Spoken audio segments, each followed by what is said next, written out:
Alors bonjour à vous, ici David Laroche de la série Wake Up Calls, votre réveil matin quotidien pour secouer votre vie. Cette semaine, on est sur la peur. On va aborder donc 7 autres vidéos sur la peur. Et là, je vous rappelle que je suis dans ma salle de conférence où dans 2 heures, je ferai une conférence sur la confiance en soi auprès de 100 personnes. Donc je me suis dit que s'il y avait bien un endroit où je devais parler de peur, c'est bien là. Parce que la prise de parole, c'est reconnu comme la peur la plus grande chez l'être humain, plus forte que la peur de l'inconnu. Et il y a plein d'explications pour ça. Je l'explique entre autres dans toutes les formations. J'ai d'ailleurs un CD audio qui est uniquement dédié à dépasser ses peurs et à transformer la peur. Je vous invite vraiment à aller le commander parce que c'est juste magnifique. Et en tout cas aujourd'hui, la question c'est comment vaincre la peur, comment vaincre votre peur. Et on va voir 5 clés dans cette vidéo, accrochez-vous bien.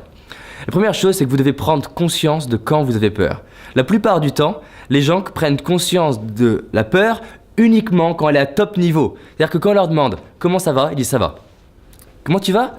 Tout va bien. Et leur non-verbal, où on a l'impression que c'est la panique, mais ils préfèrent se dire ça va. Pourquoi? Parce que c'est uniquement quand ça va être la panique qu'ils vont réaliser qu'ils ont peur. Vous devez apprendre à mesurer, à identifier votre niveau de peur. Et pour ça, vous devez prendre conscience. Ah tiens, j'ai mon ventre qui commence à serrer. Ah tiens, j'ai ma gorge qui vient de déglutir. Ah tiens, je commence à avoir mes pensées qui ont changé et qui commencent à aller tourner vers le négatif. Juste prendre conscience de ce qui se passe en vous, c'est la première clé pour changer justement votre rapport à la peur. Prenez conscience des petits symptômes de peur et non pas des grands symptômes de peur. Si vous avez envie de développer votre capacité à piloter un bateau, c'est pas uniquement la capacité à voir les grandes vagues qui est intéressant. C'est peut-être la capacité à voir les petites vagues qui annoncent les grandes vagues. Et si vous arrivez à justement gérer les petits signaux, vous allez éviter beaucoup de grands signaux. Donc c'est pas quand c'est la panique qu'il faut appliquer ce que je vous propose, c'est dès le début.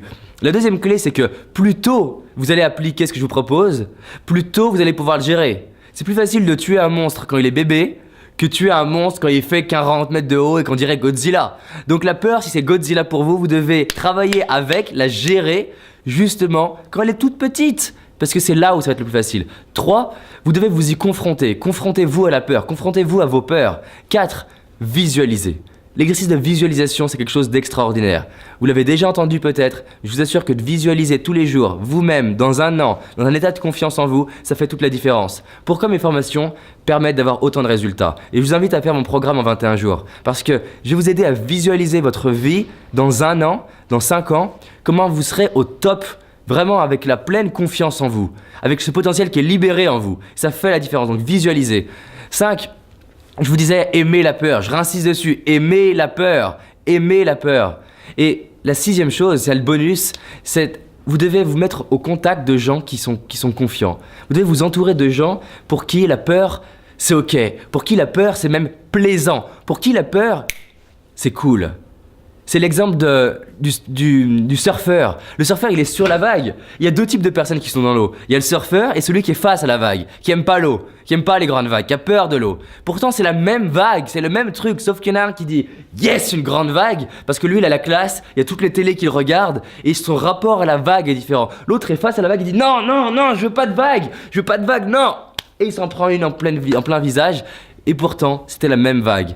Et le plus fascinant, c'est que si on regarde au niveau physiologique ce qui se passe pour eux, les 2 ont un rythme cardiaque qui s'accélère, les 2 ont de la transpiration, les 2 ont une perception du temps qui est transformée. Il y en a un qui appelle ça l'adrénaline, l'autre qui appelle ça le stress, la peur.